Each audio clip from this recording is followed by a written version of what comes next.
Judges, watch this video all the way to the end, please. All right, so I'm gonna make this as fast as I can while trying to give you all the details that I think you need to know for tomorrow. Overview about the whole day. It's the first WOD, the first heat kicks off at 8 a.m. So we need to all be here by like 7:30 just to be safe, to make sure we got everything covered for that first heat and we're ready to go right at 8 a.m. Just so you know, it's teams of 3, same sex. We have 5 scaled teams on the ladies' side, 5 intermediate/masters teams of ladies, and we have 3 RX ladies. The intermediate and the masters are using the same standards, same weights, and they're gonna be on the same leaderboard, okay, just so you know. So there's 3 RX teams, women. For the men, there's only 2 intermediate/masters teams and 2 RX teams, okay? First WOD is 12 rounds 4 time with a 12-minute cap. The RX people are going to be doing toes to bar, 15 reps per round, and synchronized wall balls. So here's how it works. 3, 2, 1, go. One athlete, say athlete A, will perform 15 toes to bar. As soon as that person is done with 15 toes to bar, the other 2 will then synchronize 10 wall balls. Okay, the RX teams will be shooting for an 11/10 foot target. So they're using a normal 20-pound, 14-pound ball, but they're going to be aiming at 11-foot target for men, 10-foot target for women. Okay, so it's RX, 15 toes to bar, 10 high wall balls. So toes to bar done, then the other 2 will synchronize their wall balls. As soon as they're done with their 10th wall ball, one of them athletes will come out and perform their 15 toes to bar. This first athlete will go to the wall balls, wait till it's their turn to do the synchronized wall balls. Once 15 toes bar done, then another 10 synchronized wall balls. Then rotate. So they're going to rotate like that in order for 4 rounds each, which equals 12 total, okay? The intermediate, I keep wanting to say international because I have INT. Intermediate masters will do 10 toes to bar only, not 15, and they're going to be doing normal height, normal weight wall balls. Same format on everything else, 12 rounds. Scaled people will do 12 hanging toe raises rather than toes to bar, and they're going to have a lighter wall ball, 14-pound for men, 10 for ladies, normal height, okay? A lot of these numbers, these stats, these reps, and these weights will be on your score sheet so that you can be reminded and you have a reference point of what each division is doing. I just want to give you an overview of the flow. So one more time. Toes to bar, then the other 2 do their synchronized wall balls. Then one of those athletes comes out and does their toes to bar. The other 2 do the synchronized wall balls. Then one of those athletes, the last one, still do the toes to bar, comes out and does their toes to bar, and then just keep rotating like that through for 4 rounds each. So you'll have a scorecard you'll mark each round that's done. Should they not complete the reps in time, they don't get the rounds done in time, we will note that on the score sheet that they were however many reps short. You know how we normally do it. If they're 26 reps short, their time on the score sheet will be 12:26. So they get 1 second penalty for every rep they did not complete. Okay?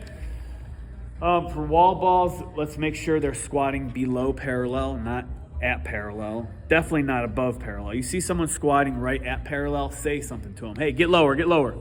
Give them a warning, you know, and if it happens again, you got to say no rep because it needs to be below parallel. So hip crease below the top of the knees, down here. So if it's dead even, that doesn't count. It's not below parallel. Don't be a total jerk about it. Give them a warning, but make sure we're holding every team to the same standards. They have to squat below parallel.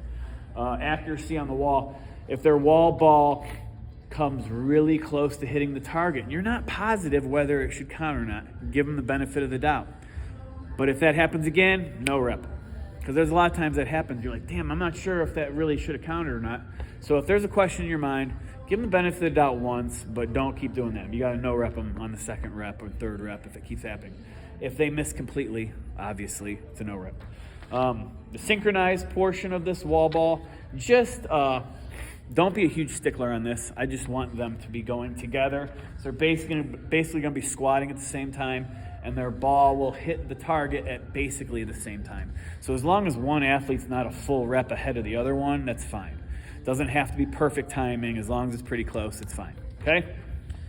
toe raises, hanging toe raises. You know what they are? We do these all the time. Let's just make sure their heels are getting behind. Let me go over here. Make sure their heels are getting behind the plane of the pull-up bar when they arch, and make sure their toes are coming up higher than their hip crease out front. So 1, 2, 3, and so on. They're doing 12 reps per round. Do it again. Scale. Tired. Ready? 1, 2, 3. God, Good. you're so cute. True. All right, so moving on. I think that covers everything in the first one. First WOD. WODs 2 and 3. Event 2 and 3 are kind of together. Are we stopping and restarting or no? What? Are we stopping this video and restarting for? Oh, okay. The WOD 2, event 2 is max jump rope. It will happen on these 2 platforms. The most we'll have going at the same time is 2 teams. So I'll have this area cleared. 1 platform for each team. 45 seconds. I'll have the clock set up so it'll be a 45-second work, 15-second rest. Athletes in order. Athlete A will do 45 seconds of max jump rope. You'll note their score. 15 seconds goes by. They get out of the way. The next partner comes up. They're going to do 45 seconds of max jump rope. Note their score. 15 seconds rest. The third partner comes up. They do their max jump rope, and you note their score. And if you can't add them all together real quick and write that total score down. Then there'll be a 1-minute transition before we move on to the next part, which is actually event 3, which is a squat clean ladder. Talk about that in a minute. The RX teams are going to be doing crossover singles on the jump rope. So 45 seconds of crossovers. The international masters teams are going to be doing regular double unders, and the scaled teams will be doing single unders. Okay? For crossovers, if you don't know, I'm pretty sure this is the widely accepted standard, but it's what we're going to do.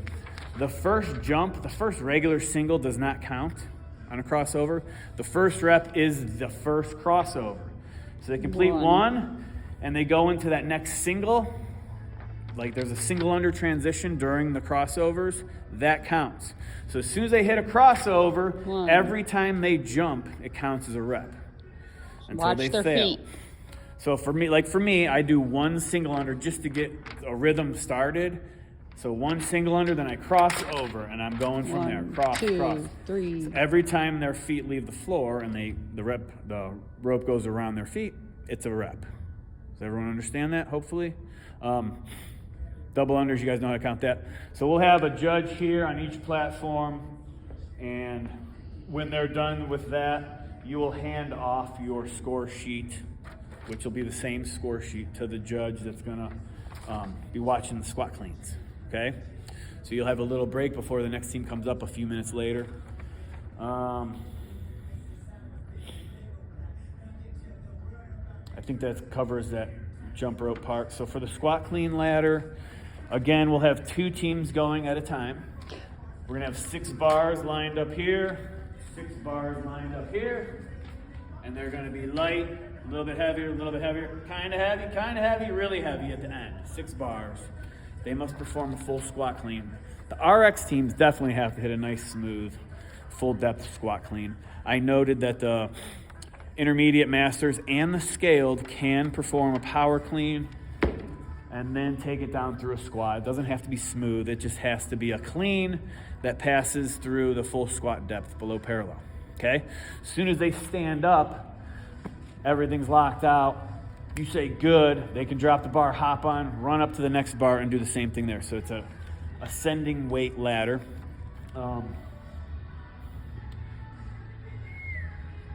Again, I'll restart the clock there, so it'll be a 45-second on, 15-second off. The time cap for this is 45 seconds to get the 6 bars completed. And it's going to be close for a lot of teams, and some teams won't even be able to finish it. 45 seconds to get that work done. So if athlete A gets it done in 41 seconds, 41 seconds is their score. If they get time capped and they can't hit the last 2 bars, they run out of time and they only got 4 out of 6, your scorecard will say, hey, they only got 4 out of 6 bars. So I think there's a 5-second penalty for each bar they didn't complete. I can't remember what that is, but it doesn't matter. The scorekeeper will keep track of that. So there's a penalty for each rep they didn't complete. I think it's 5 seconds. It is.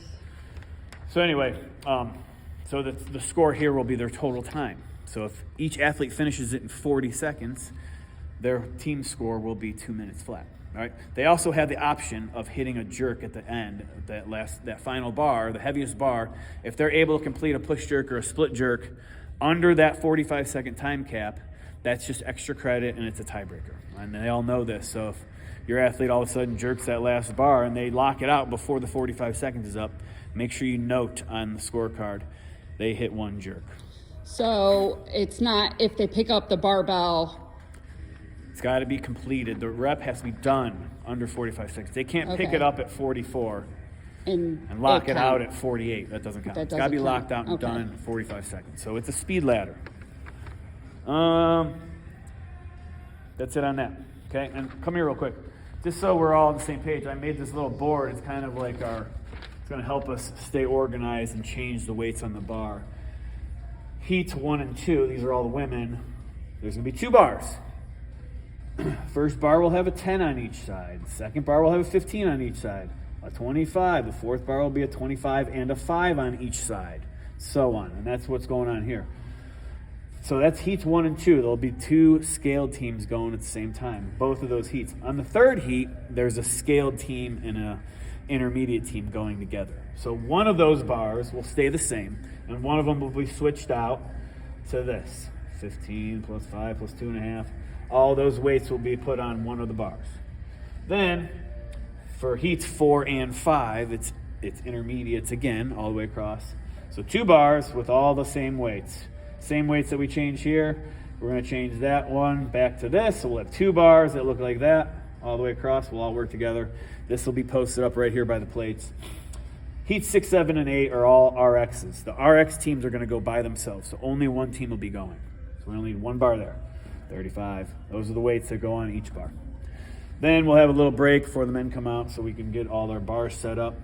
The men, we only have 2 intermediate teams. They will go together right here. That's their weights. And then 2 RX teams will go on their own. So heats 10 and 11. 1 bar with those weights on it, okay? And I already checked we have enough plates for all this to happen. We'll be fine.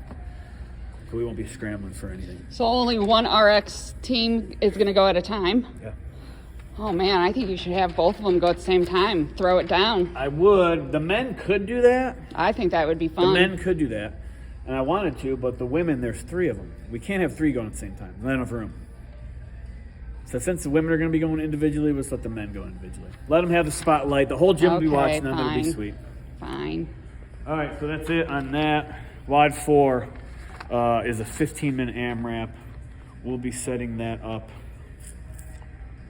probably on this side of the room again. We'll have as much space as we can make over here, and we'll have it's a 15-minute AMRAP. We have box jumps, we have single arm devil presses, and we have bike calories.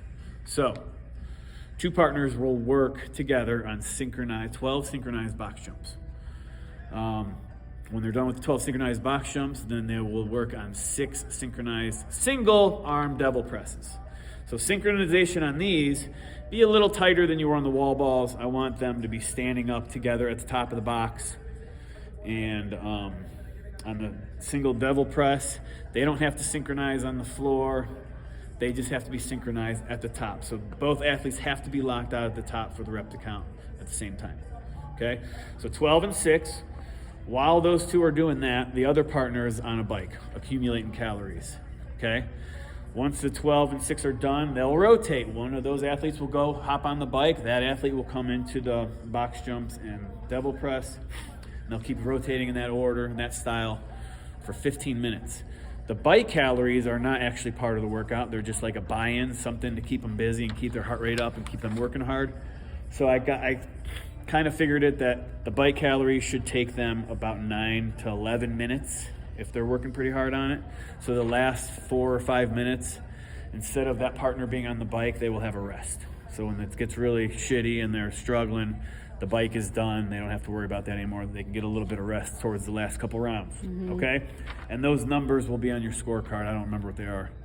I think the men's RX have to hit 160 calories. Once they hit that 160 calories, you look at the monitor. They're on the bottom of the They're good. scorecard.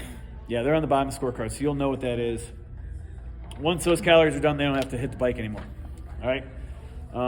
You don't want the calories as a tiebreaker time? No. Okay. Whether or not they hit a jerk or not is tiebreaker time. If we Oh, need yeah. another jerk, That's right. or if we need another tiebreaker later from something else, we'll come up with something fun. Okay. Thanks for watching this, guys. See you guys tomorrow about 7:30 a.m.